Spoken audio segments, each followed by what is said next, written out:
Vous le savez, la République centrafricaine a légalisé le Bitcoin comme monnaie légale, aux côtés du franc CFA. Mais depuis, il y a eu pas mal de choses annoncées, pas mal d'évolutions, notamment le projet Sango, et maintenant même une troisième crypto, le Sango Coin, qui devient monnaie légale en République centrafricaine. Et cette crypto-monnaie, comme son nom l'indique, accompagne le projet Sango. Ce projet est critiqué par certains, notamment ce nouveau token, cette nouveau crypto, le Sango Coin, et dans cette vidéo, je vais vous expliquer pourquoi. En tout cas, ce qui est sûr, c'est qu'il y a pas mal de rebondissements suite à la légalisation du Bitcoin en Centrafrique, et moi j'essaye de suivre tout ça. Si ce sujet t'intéresse, tu peux t'abonner à ma chaîne, activer les notifications, comme ça tu louperas pas ce qui va se passer. Si tu apprécies cette vidéo, tu peux la liker. Et pour avoir d'autres informations de toutes sortes au sujet des crypto-monnaies, tu peux aussi me suivre sur mes réseaux sociaux, notamment sur Twitter. Il y a tous les liens dans la description. J'investis dans les cryptos pour être riche dans le futur, faire de couilles dans le futal, ainsi soit-il. Mon Bitcoin est mon couteau. L'avenir de la République centrafricaine est entre la main de sa jeunesse. Et notre vision, c'est de former cette jeunesse pour qu'elle s'approprie les nouvelles technologies, la crypto-monnaie et bien d'autres moyens pour le développement de la République centrafricaine. Voilà donc une petite introduction du président Faustin Archange Touadéra sur l'évolution du projet Sango, et la nouveauté notamment, c'est le Sango Coin, un token, une nouvelle crypto-monnaie, alors que récemment le pays a légalisé le Bitcoin. Aux côtés du franc CFA comme monnaie légale dans le pays, maintenant il y a le Sango Coin. Alors précédemment, dans différentes vidéos, j'en ai fait 3 sur la République centrafricaine, je vous ai déjà parlé du projet Sango, mais à ce moment-là, je ne savais pas pour le Sango Coin encore. Je vous ai déjà parlé du Bitcoin, et je vous ai aussi parlé d'un groupe de Bitcoiners qui s'est rendu en Centrafrique pour apporter leur aide, leurs connaissances, leurs conseils, pour aider à l'adoption du Bitcoin en République centrafricaine. Mais du coup, avec cette évolution avec le Sango Coin, c'est une évolution que ne connaissait pas ce groupe de Bitcoiners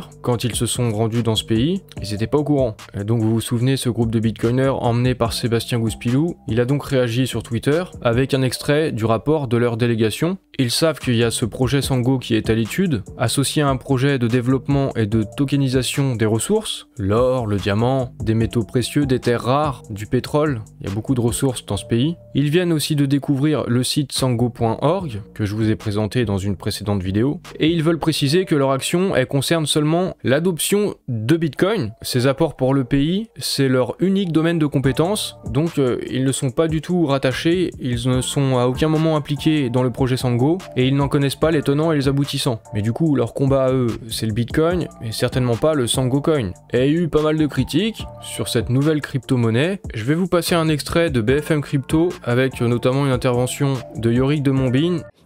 La stratégie des autorités est assez incompréhensible en fait. Ce que la Centrafrique est en train de nous préparer, c'est un bid et peut-être même un naufrage en fait. Surtout si on compare par rapport au Salvador, où dès le début il y avait une ligne claire, un cap, cours légal au Bitcoin, et puis depuis, le paquebot trace sa route. En Centrafrique, il y a quelques semaines, on annonce le cours légal au Bitcoin, et brusquement, changement de cap, bâbord tout, on fonce tête baissée vers le shitcoin d'État, la blockchain bullshit, les NFT, la tokenisation des actifs. Tout y passe, un vrai feu d'artifice, en grillant toutes les étapes sans avoir consolidé la première étape qui était déjà très périlleuse. Donc c'est assez inquiétant, et d'autant plus qu'il y a une délégation d'experts francophones de niveau mondial qui est allée prêter assistance aux autorités, et visiblement leurs conseils n'ont pas été suivis à ce stade. Ok, et ce shitcoin, comme vous dites, en tout cas ce coin centrafricain, le Sango Coin, c'est comme ça qu'il s'appelle, remplacerait le Bitcoin comme monnaie? Non, il serait coexistant, et donc c'est encore plus difficile à comprendre. Du coup, pas mal de critiques, des interrogations au sujet de l'évolution de ce projet, quelle est la direction. En description, je vous mettrai cet article de afrique.com avec des extraits de propos de plusieurs ministres, comme Fidel Guandjika, ministre conseiller spécial du chef de l'État centrafricain. Le Sango est maintenant la monnaie nationale officielle de la République centrafricaine. Les monnaies locales européennes, africaines sont basées sur la richesse naturelle du pays. On ne voulait pas vendre cette richesse naturelle avec du CFA. Par exemple, vous Vous allez aux États-Unis, le dollar est coté par rapport à la quantité de l'or thésaurisé dans les banques américaines ou dans le trésor américain. Aujourd'hui, nous, la République centrafricaine, nous avons suffisamment d'or, nous avons une quantité incommensurable de diamants, on a de l'uranium, on a tout ce qu'il faut pour être riche, mais on ne voudrait pas vendre cette richesse naturelle avec du CFA parce que nous allons d'abord perdre la moitié, ensuite nous allons perdre en convertibilité de la monnaie, et donc ils laissent entendre qu'ils ont beaucoup plus à y gagner en n'utilisant pas le CFA et en ayant leur propre crypto-monnaie. Après on peut se demander pourquoi pas juste le Bitcoin. C'est le monde entier qui justement s'offre à nous à travers la crypto-monnaie, à travers la blockchain. Ce sont tous les acteurs de la blockchain qui sont maintenant en mesure de pouvoir investir sur le marché centrafricain. Là ce sont des investisseurs du monde qui savent qu'il y a une opportunité en Centrafrique et qui vont se manifester pour certains qui sont intéressés. Bon, du coup ça laisse entendre qu'ils ont déjà des contacts, peut-être avec des entreprises, peut-être avec des nations, et que leur volonté c'est de s'ouvrir au monde entier et peut-être ne pas être un sous-marché de la France, échapper au contrôle de la France, qui bénéficie de certains privilèges grâce au franc CFA. Mais bon, encore une fois, pourquoi forcément le Sango Coin et pas juste le Bitcoin, à la place du CFA? Grâce au Sango Coin, le paysan au fin fond de la République centrafricaine pourra disposer de financement. Le Sango Coin va nous aider à vulgariser l'utilisation de la crypto-monnaie, indique Pascal Vida Koyak Bélé, ministre coordinateur des grands travaux et des investissements stratégiques de la Centrafrique. Le gouvernement va mettre en place tout un programme de mise à disposition de smartphones pour les distribuer à vil prix, donc à prix réduit, pas trop cher, aux Centrafricains. Et derrière cela, le réseau va suivre pour permettre aux paysans, dans les milieux les plus reculés, de pouvoir non seulement vendre à distance ses produits, communiquer sur production, mais aussi mobiliser et demander du crédit. Donc l'inclusion financière pour toutes les personnes non bancarisées, d'avoir accès au financement. Mais bon, finalement, encore une fois, pourquoi le Sango Coin? Pourquoi ne pas juste utiliser le Bitcoin, comme au Salvador? Je vais vous mettre en description aussi cette vidéo qui présente tout le projet Sango. Et pendant le premier quart d'heure, même si vous regardez pas toute la vidéo, ça peut être intéressant d'entendre ce qu'a à dire Faustin Archange Touadéra, le président centrafricain. Il parle en français, c'est traduit en anglais, et ensuite le projet est présenté en anglais, traduit en français, donc c'est accessible pour les francophones. Et pour résumer très brièvement ce qu'il dit pendant ces 15 minutes, il met beaucoup l'accent en fait sur l'utilisation des crypto-monnaies comme étant un espoir en fait pour plus d'inclusion financière et pour permettre même à des personnes dans des zones reculées d'avoir en quelque sorte comme un compte en banque. Que le but avec ce projet Sango, ça va être de développer aussi les infrastructures qui vont être financées par la vente de toutes les ressources de ce pays, comme je vous ai dit, l'or, le diamant, les terres rares. Et d'après ce qu'il dit, en fait, les crypto-monnaies, c'est une opportunité pour s'ouvrir au monde entier,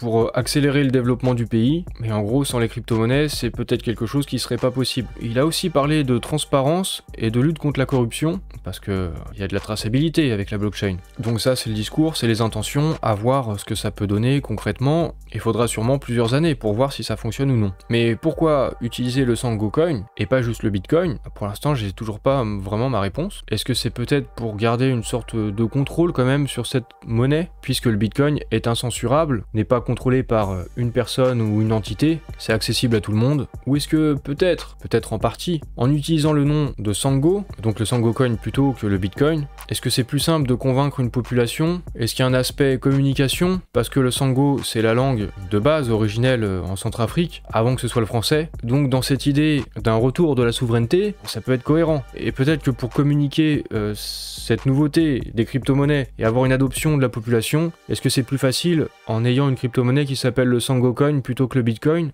Peut-être, peut-être pas. Ouais, j'en sais rien. Je m'interroge juste. Mais au sujet de ce Sango Coin, en fait, le Sango a l'ambition d'évoluer aux côtés du réseau Bitcoin et d'en être une sidechain. Une sidechain, c'est une blockchain qui est dite latérale. Elle se superpose à une autre blockchain. Donc là, en l'occurrence, par rapport au Bitcoin, qui est la blockchain principale, en gros une autoroute rapide et fluide. Et à côté, il y a le Sango, c'est une départementale, qui utilise les principes de cette même blockchain, mais c'est un sous-réseau, plutôt un réseau à côté, parallèle, accroché à l'autoroute principale. Il va y avoir la mise en place de services de finances décentralisées, notamment du crowdfunding, du financement participatif et du soutien communautaire. L'offre du Sango Coin sera de 21 milliards de jetons, alors indirectement, petite référence au Bitcoin, sauf que le Bitcoin c'est 21 millions de tokens. Et le Sango s'achètera en Bitcoin via la plateforme Sango. Et il y a peut-être des problèmes de gouvernance qui peuvent se poser avec cette blockchain, cette sidechain. Comment est encadré le crypto-fonds de l'État? La sidechain est composée de 21 validateurs, 21 postes gouvernementaux, bientôt. Ils sont appelés le quorum institutionnel. Le crypto-trésor ne serait alors encadré que par les validateurs, soit l'État et les principaux investisseurs drainant le pays. Donc on perd le côté décentralisation du Bitcoin avec le Sangocoin, et ce sera bien contrôlé par l'État. J'ai fait un petit tweet en disant que la décision de légaliser le Bitcoin en Centrafrique, ça pourrait obliger de nombreux pays africains à se positionner sur la question des crypto-monnaies. Parce que, en effet, je vous mettrai l'article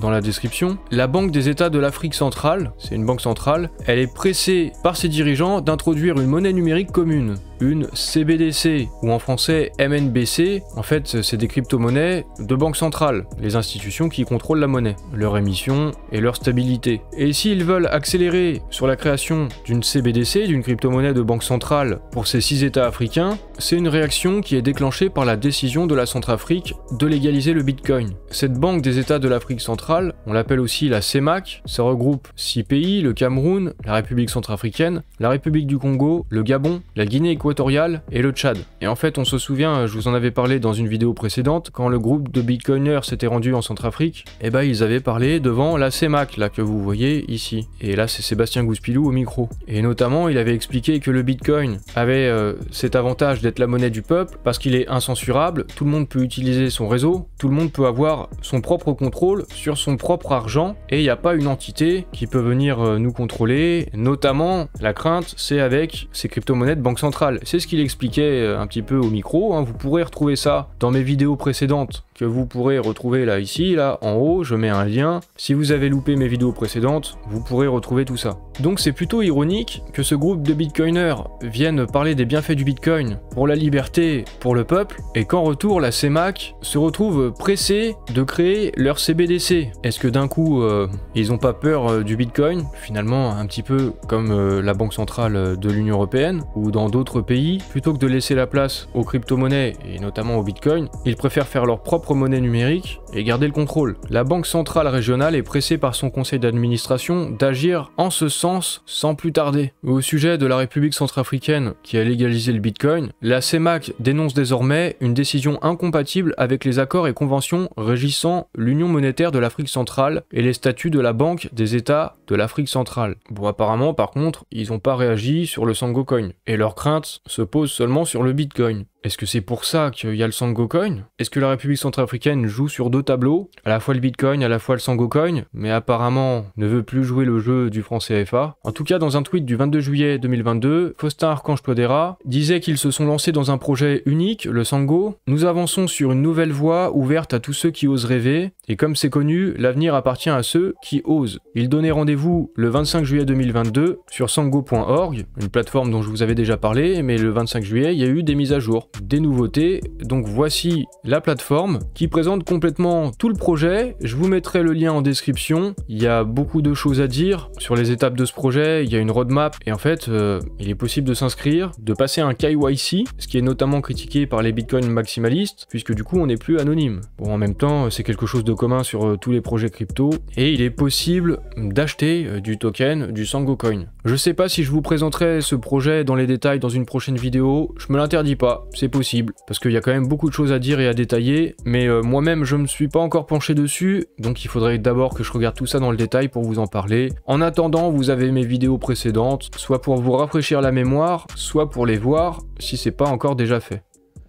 Alors finalement, est-ce qu'il faut être pour ou est-ce qu'il faut être contre le Sangocoin? Je ne sais pas, je pourrais pas dire oui ou non. Tout ce que je peux dire, c'est que le projet Sango, apparemment, le but, c'est d'utiliser les ressources, les matières premières du pays pour développer des infrastructures, se servir de cette richesse pour accélérer aussi l'inclusion financière du peuple. C'est un projet qui est très ambitieux. Apparemment, c'est ça l'intention. Après, est-ce qu'ils vont y arriver ou pas? On peut pas y répondre tout de suite, je pense. Ce type de projet, il faudra sûrement plusieurs années avant de vraiment pouvoir juger et dire si ça a été un échec ou non, ou peut-être entre les deux, je sais pas. Par contre, ce que je sais, c'est que le Sangocoin, il n'est pas obligatoire, le Bitcoin non plus, et en fait, il y a ces 2 solutions de crypto-monnaie qui existent et qui sont accessibles à tout le monde en République centrafricaine. Donc finalement, le peuple, il peut choisir ce qu'il veut. Il a la liberté, et aussi la liberté de continuer d'utiliser le franc CFA. Ça, je trouve ça quand même plutôt positif. Il y a toutes les options, il n'y a pas d'obligation. Et ce qu'on peut dire aussi, c'est qu'en légalisant le Bitcoin en République centrafricaine, ça a bougé les lignes en Afrique, et ça oblige d'autres pays à à réfléchir sur le sujet des crypto-monnaies, à se positionner, et maintenant certains veulent accélérer sur les crypto-monnaies de banque centrale. C'est peut-être un peu l'effet papillon, il y a quelque chose qui se passe, et après, il y a plein de conséquences en cascade, ça peut produire beaucoup d'effets, positifs ou négatifs, mais en tout cas, il y a beaucoup de changements. Si cette vidéo t'a plu, je t'encourage à la liker, tu peux commenter, dire ce que t'en penses. Je sais qu'il y a pas mal de gens en Afrique qui regardent mes vidéos sur la Centrafrique, donc il y a des gens qui sont peut-être concernés et qui savent mieux ce qui se passe, quelle est la réalité dans le pays. N'hésitez pas à donner votre avis. Vous pouvez vous abonner à ma chaîne YouTube, activer les notifications et puis aussi me suivre sur les réseaux sociaux.